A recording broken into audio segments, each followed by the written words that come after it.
Hey everybody, Austin Hill Shaw here, founder of Creativity Matters and author of The Shoreline of Wonder on Being Creative. In this segment, we're going to look at the links between creativity and innovation, between creativity and innovation. And before we start to explore what the difference is and what the similarities are, for that matter, between creativity and innovation, I want to give you my working definition of creativity, a definition that's been worked out over many, many, many years. You know, I went into this in 2004 just with the question of what is creativity, how does and why does it have so much universal appeal, and how can we have more of it in our lives? Those two questions have been really the driving force behind my life for well over a decade now. And what I discovered as I looked deep into it is that creativity is simply this.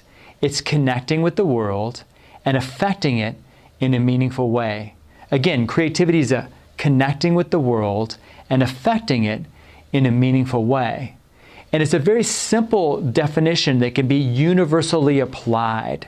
And so creativity, again, is something that you can do everywhere. And as human beings, each and every one of us are creators. And you can see that my definition of creativity has nothing to do with any particular domain of being a human. It has nothing to do with art. It has nothing to do with necessarily science and technology. It doesn't have anything to do with business particularly. It doesn't have anything to do with religious or spirituality.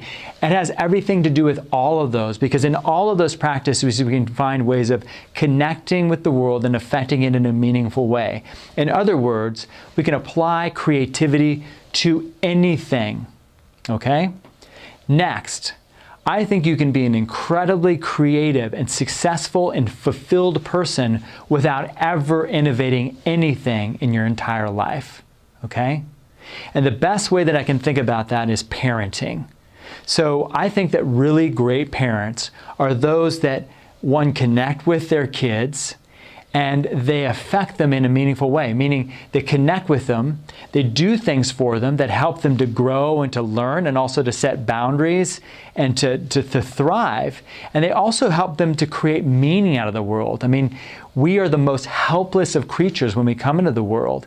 And so we are dependent upon others and their ability to help us move from essentially helpless creatures to autonomous adults that hopefully are contributing to the world in some way for the satisfaction of ourselves and for others. But innovation is actually, innovation is a way of creating that actually does start to bring new products, services, and ways of being into the world that start to affect the world at a cultural level, at a societal level, at an economic level. They're those creations that start to have impacts on the world. And of course, in the world of business and the world of organizations, those products, services, and ways of beings that touch our audiences or consumer base are the ones that bring forth growth, profits, and revenues and things of that sort. So there's an important and necessary understanding of the links between innovation on the one hand and creativity and how they're different. You can see how they're different in that aspect as well. The other distinguishing factor between creativity and innovation in my mind is this. Creativity is primarily to the individual as innovation is to the collective. And what do I mean by that?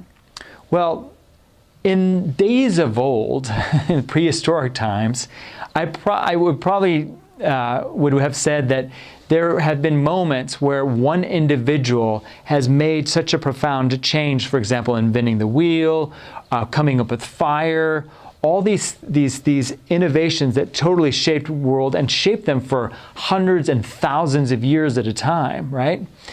In this day and age, which is highly connected, highly interdependent, and highly oriented towards change and moves at such a rapid pace, innovations are primarily products of collectives working together creatively.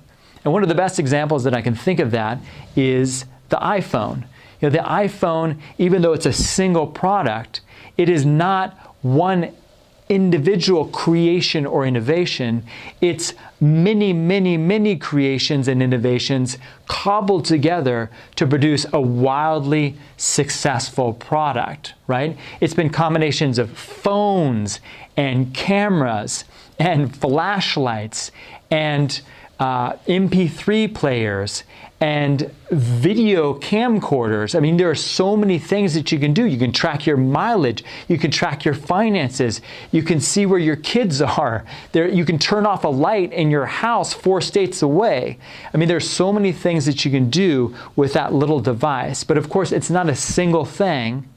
It's been made up of many, many, many, many, many, many, many, many, many different creations, innovations working together.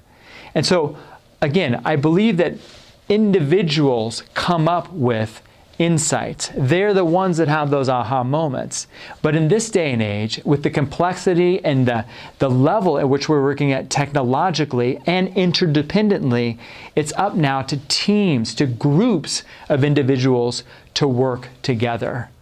Another way of understanding this is there's a Buddhist monk named Thich Nhat Hanh who said, the next Buddha that comes into the world will not be an individual. It will be a collective. And whether you're religious or spiritual or not, the idea behind that is really profound to me. It's saying that we're not going to move forward in this world thinking that we are individuals, working as siloed creators. The more that we can work and recognize our interdependence and learn how to work together in order to innovate, that is what is going to bring us forward as a species now and into the future. It's really important. So that's the difference between creativity and innovation. But the main thing here is that innovation without creativity is absolutely totally impossible. Companies need to understand how to manage for creativity and innovation in a way that allows them to grow and to change and offer new products and services without, again, putting themselves in financial peril. There's always risks of bringing new things in the world, but the risk, when they're managed appropriately, are the fulfillment for both the organizations in terms of, again, revenue and market shares, but also in terms of what it does for an organization. I mean, just if you've worked for an organization or you've been amongst people or known of people who have brought something new into the world, it is an incredible feeling. It is an incredibly powerful and enriching feeling. And that too leads to the sense of the thriving culture. So once again, this has been Austin Hill Shaw, founder of Creativity Matters and author of The Shoreline of Wonder on Being Creative, inviting you to connect deeply, to make a difference, and to inspire creativity in others. I look forward to seeing you in the next video.